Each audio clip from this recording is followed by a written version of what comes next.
Hi there everyone, this is Neil, also known as the Wax Whisperer. Thank you for tuning into my latest video. For anyone who doesn't know who I am, I'm a UK-based award-winning consultant audiologist.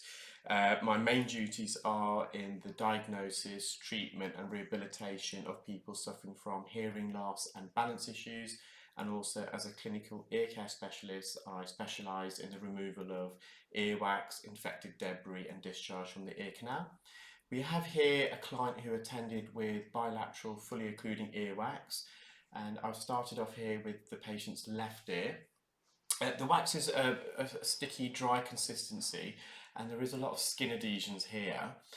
You can see the entrance of the ear canal is quite narrow. It's almost a collapsed canal at the entrance, which is making it narrow. As we age, the cartilage, both in the ear and the nose, it loses its rigidity. So quite often, elderly people have a droopy nose, and that's because the cartilage, the scaffolding of the cartilage has lost its rigidity and it kind of loses its shape and collapses forwards. And similarly, with the ear, so the outer third of the ear canal is composed of cartilage, where the inner two-thirds is bone. And quite often with elderly clients, you do find the entrance of the ear, the cartilage has lost its rigidity, so it's collapsed upon itself.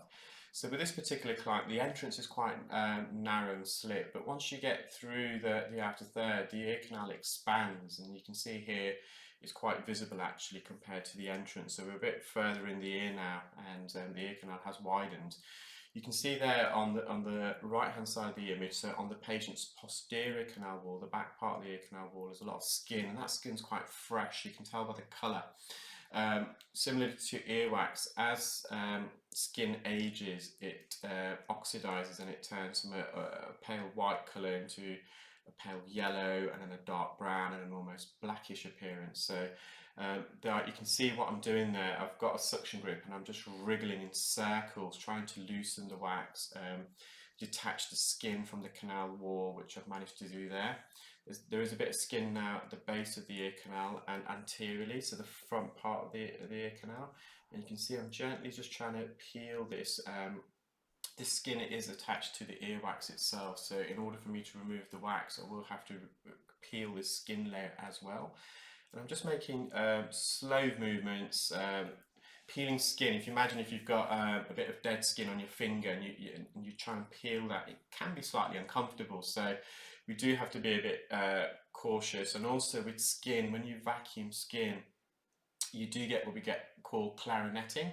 So the skin, it flaps viciously with inside the suction probe, and it emits a very high frequency squeal whistle, which can be deafening not only for the patient but also for the clinical ear care specialist. So you do have to be careful. So I've managed to extract that lump of wax, which is quite medial, and I'm bringing it forwards. And you can see at the entrance, because the entrance is a bit narrower, it's collapsed.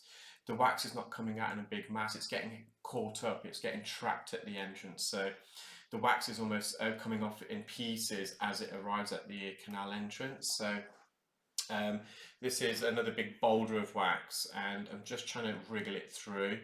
I'm also using the suction probe there to just almost expand the ear canal entrance. It's almost like a crowbar effect. You're getting a crowbar to expand and retract the entrance a bit, making it wider. You can see the colour of this wax is a bit darker compared to the outer layer. So this wax has been obviously in the ear for a bit longer and it's oxidized. And when earwax oxidizes, it turns from a pale brown colour to a darker shade.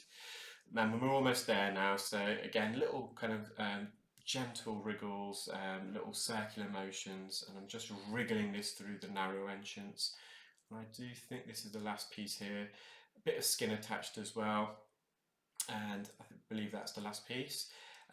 We enter the ear now. You can see the tympanic membrane. So the tympanic membrane is the medical term for the eardrum. A bit of soft wax coating the ear canal entrance. So I'm just very cautiously and delicately mopping up the entrance.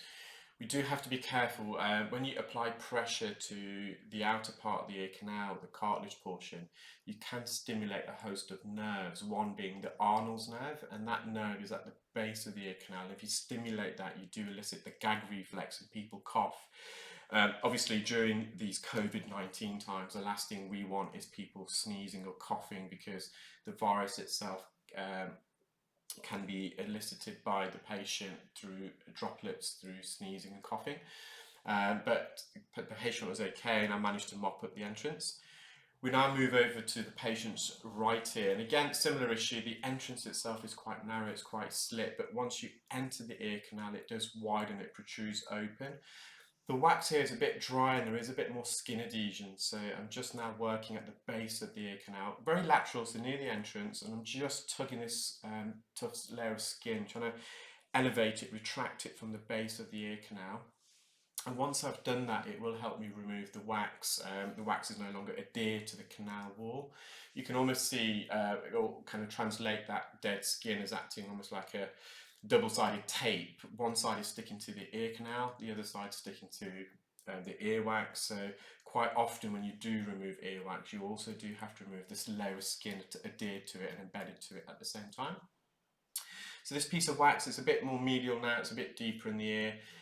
It's not as soft in consistency compared to the left ear, so it's a lot drier. When wax is a bit dry, it is a bit difficult getting a suction grip, and you can see there, I'm just trying to find a grip, a strong enough grip where that wax really sucks onto the tip of the suction probe. A bit of skin adhesion superiorly at the roof of the ear canal. Managed to get a bit of a suction grip there, and you can actually see the shape of the wax. It's almost like a disc. Where I've got the suction grip, it's quite narrow, taking the shape of the ear canal entrance. And then as I remove this piece of wax will kind of, the shape of it will be obviously a cast of the deeper portion of the ear canal, which will be a bit wider. And I've just removed that there, so there's a bit more there, and you can see as we enter the ear it does widen, it's a better view. It's just at the entrance, and quite often the ear canal entrance is probably about 5 or 6 millimeters. The endoscope diameter is 2.7 millimeters, and the suction probe itself, the Zollner suction probe in any case, is 2 millimeters. So it can be a tight squeeze getting both instruments into the ear. So you're not able to view it, but if you were watching me from outside the ear, I'm using the distal end of the endoscope, which is the tip, and as I'm entering the ear canal, I'm using that against the concha cartilage, and I'm pushing that away and stretching it like I was on the opposite ear. I'm using the endoscope almost like a crowbar. I'm stretching, widening, retracting open the ear canal, enabling more space so I can insert the Zollner suction probe. And remember, I'm holding the camera, the iClearScope, the wireless endoscope that we've developed, with my left hand, and I'm operating the suction probe with my right hand. So it does require a lot of fine motor control and hand-eye coordination between not only the eyes and the hands, but between both hands. I've managed to remove that last piece of wax. You can see a lot of dry skin at the entrance. I'm just going to mop up as much as I can there. Again, I'm trying to avoid the client coughing, eliciting the gag reflex anyway. This skin in any case will naturally now shed and migrate, and there's a bit of surface wax just at the base there and a bit of dead skin at the top. It's quite tough skin on this side. The tougher skin is normally the fresher skin. As the skin ages in the ear canal, it does become a bit looser and weaker. And then you had a lovely view of the patient's eardrum, very healthy, intact. You have a still image here of the contents of all the wax removed from both ears.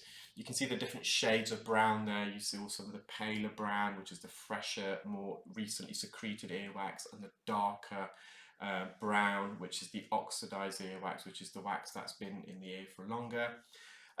I hope you enjoyed that video, everyone, and if this is the first time you're watching one of my videos on YouTube, do please subscribe, like, comment, share, and select the bell icon to be notified as and when I upload new videos. And similarly, if you're watching this on Facebook or Instagram, do follow, subscribe to my page, like, comment, share.